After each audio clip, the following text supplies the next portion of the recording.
Action fans, ninja fans, Capcom fans, Strider fans, and people who just like cats on the internet, Gregoman here. Pay attention, because there's a new Strider on the way for 5 different platforms. Boy, has it been a while. The game comes out early this year, but let's take the time now to review what Strider has taught us so far in life.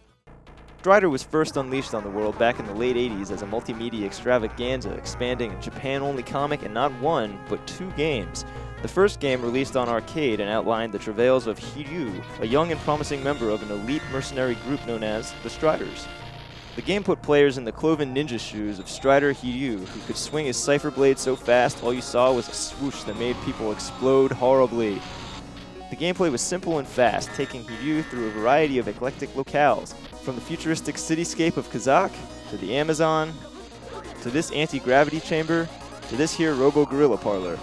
Of course, he never could have taken on the evil Grandmaster Mayo without the help of his signature robot buddies, a panther, a hawk, and this adorable little walking saucer, later upgraded to a hovering one.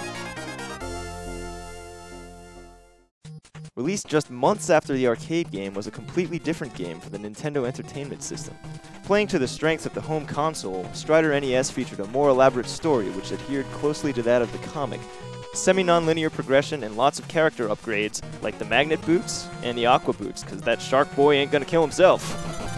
The game introduced some big ideas while retaining the hack-and-slash, dude-exploding action of the arcade game. Fast forward 10 years to Strider 2, a faster, bigger, prettier reimagining of the arcade original. Call it a sequel if you'd like, but man, that's an awful lot of coincidences. Featuring some of the biggest sprites ever seen at the time, Strider 2, like its predecessor, debuted on the arcade and was ported shortly afterwards to the Sony PlayStation.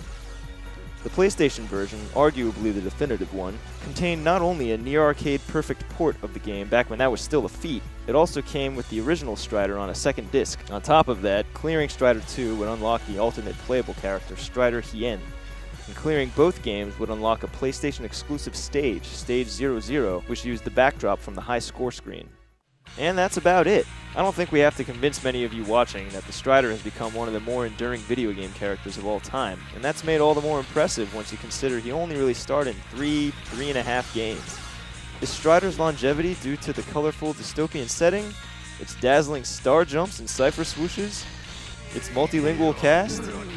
Well, one factor might be the fact that the first game was ported to a veritable crapload of systems, most notably for many of you on the Sega Genesis. Definitely Strider. Sega Genesis. Strider was everywhere. In fact, the company that handled many of these ports overseas, US Gold, was apparently so happy with Strider's performance that it made its own sequel exclusively for the West, Journey from Darkness, Strider Returns. Where did this game fit in with the rest of the series? Well, they may have taken a few liberties, what with the gun-wielding spandex man, but luckily they'd already eased the Western audience into that kind of digression with their ports of the original game, which not only omitted a final boss, but even added a new ending where everything was all just a simulation that never happened. That may raise serious philosophical debates about the Strider canon, but never fear, it's all fiction anyway.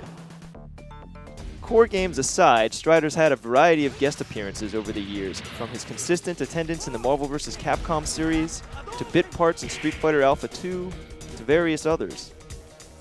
But his new game, also called Strider, is poised to put Hiryu back where he belongs, in the spotlight.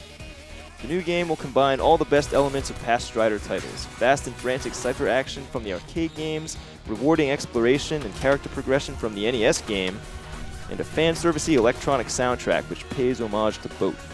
You'll also catch plenty of appearances from returning cast members, Solo the smack-talking cyborg, the robot gorilla Mechapone whose existence remains a mystery, and the unfortunately named Pooh sisters, to note just a few.